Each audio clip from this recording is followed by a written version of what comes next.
I think I talk about happiness a lot because that's what everybody wants. We think we want the car, but really it's how the car will make us feel. We think that car will make us happy. We want the jet. We want the relationship because we want those emotions. I talk about it a lot because I sought it out all my life. And when I was young, I really was that person that thought, if I allow myself to be happy, I'll lose all my drive. You can be simultaneously dissatisfied with where you are and still blissful. And I never understood that when I was young. One of the reasons maybe I looked a little bit older was the stress I put myself under as a young man, delaying bliss until a particular destination. And every time I'd get there, I'd move the goalpost more and more, and I was never happy.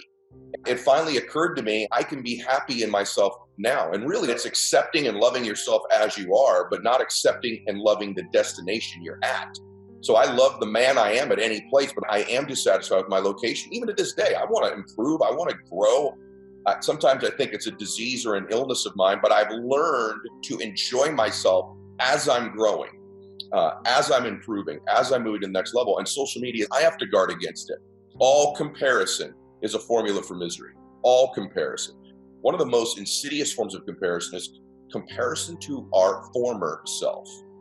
So if we're not in that relationship anymore that we wish we were still in, we compare. Or maybe the relationship we're in, we compare to the 6th week when it was blissful and we were getting to know each other. Now we're in the 6th year and we compare to what it was then to now, and it's not the same, and that hurts us. I literally catch myself doing it and I go, scratch it. I'm not kidding. I go, scratch it. And I'm old enough that I can picture a record or a DVD player literally being scratched. I don't want it to even be in my unconscious, my subconscious mind where it comes back, because all misery's a comparison. We're not really that upset with where we are. What happens is we compare it to where we think we should be, and that very comparison is what brings us misery. We're happy to be breathing. We're happy to be alive. We're happy we woke up. It's the immediate comparison to what could be, used to be, should be, or somebody else's be that brings us the sadness, the anxiety, the worry, the frustration. Is always comparison. I would encourage everybody to evaluate this. The next time you feel these negative emotions you don't want, all the ones I just listed, you're comparing to something you don't have, or a place you are not, or someone else's life. Every single time. There's 2 types of people. There's people that delay their happiness to a particular destination. Once I meet that man, once I meet that woman, once I get the promotion, once I get this house, they delay it. The other one's the achievers. The achievers are like, wait a minute.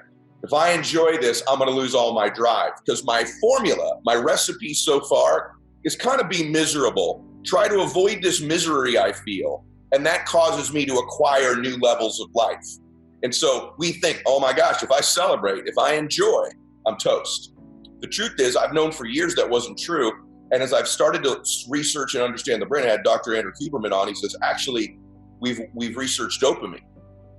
Turns out, you get far less dopamine when you achieve something than when you're in the stress phase of pursuing it. Your brain feeds you more joy and bliss in the pursuit, literally, than when you acquire it. It's all been studied in the brain. So this notion that we're going to lose our drive or ambition is completely false. In fact, the more rewards we get for enjoying it, the more we want to do it again. There becomes a point, people have all heard of burnout. And what burnout is, and it's a very real thing, what burnout is it's somebody who's robbed themselves of the joy, the bliss, and the celebrations far too many times as they've achieved. And their brain has concluded, there's no dopamine in this achievement thing for me anymore. Therefore, I have no desire to do it again. So you better celebrate. You better enjoy.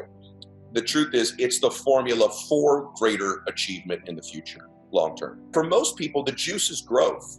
But most of the great growth in my life, where I've become a better man, a better businessman, a better father, better friend, better human, has been in the times when I lost, not in the times when I won. That's just a fact. I don't know why this hasn't become more part of our culture. All happy people have more self-aware. I lived completely unaware of who I was, unobserving of who I was for so many years, thinking I'd get around to it. The happiest people I know are very aware. They're self-deprecating. I've realized I'm a very average, ordinary person. I thought there wasn't a lot of happiness around me, so it must be in those beach houses. It must be on those jets. And by the way, those things, they do make you happy. People say, well, material things don't make you happy. That's just a lie. Any of you ever bought a beautiful suit? It makes you happy. For how long? I don't know. Does it fulfill us, though? which is a completely different emotion. No. Building my first big mansion dream house. And I met my wife when we were 5 years old. So it was this family project. And we walk in one day, I'm having a bad day. I'm mad at everybody. Business isn't going good. You know, appointments had flaked out. Walk in the house and they're building it. I'll never forget this. They were in the kitchen, building the kitchen, this huge, great room. I walked in and I'm pissed, yelling at veins sticking out. And all the guys working in my house were from Mexico. Whether they were there legally or not, I don't know. There's about 15 guys working in my house, all making minimum wage. All had left their families at one point. And they're playing mariachi music, they're laughing, they're dancing, they're joyous as they're working. And I stopped myself and I looked and I thought, if life is measured on happiness, these guys are killing me. They're building my mansion. My veins are sticking out of my neck. I'm miserable. They're making minimum wage. It's 100 degrees. They're working in my house, building my kitchen. And they're singing and dancing and loving each other and having a blast, happy to be here. And I'm miserable, and this is my damn house. What the hell is wrong with me? And that was a real turning point for me where I went, what do they know I don't? And what they were doing is I was always projecting forward. It was always the future. I never lived now. They were living right now because they don't even know what their future is. What a great gift to live right now and be grateful for that moment, that work, that song, that buddy of theirs working next to them. And I started to just slow down my appreciation for the moment. And that's really changed my life. And I can't tell you that I still don't revert back because I do, but I do it much less because I am self-aware. I catch myself when I do it. People think I have to let go of a part of me.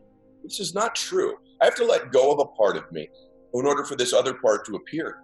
What if you just added more to you?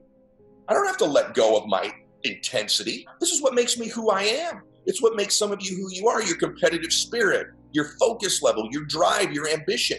It's not an either or. You don't have to let go of that. Congruency and authenticity equal efficiency.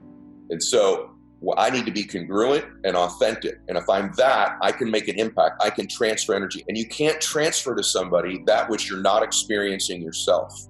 And so when you're in the throes of experiencing something, you can transfer and give that to me. When you cease to experience it, that energy doesn't transfer anymore.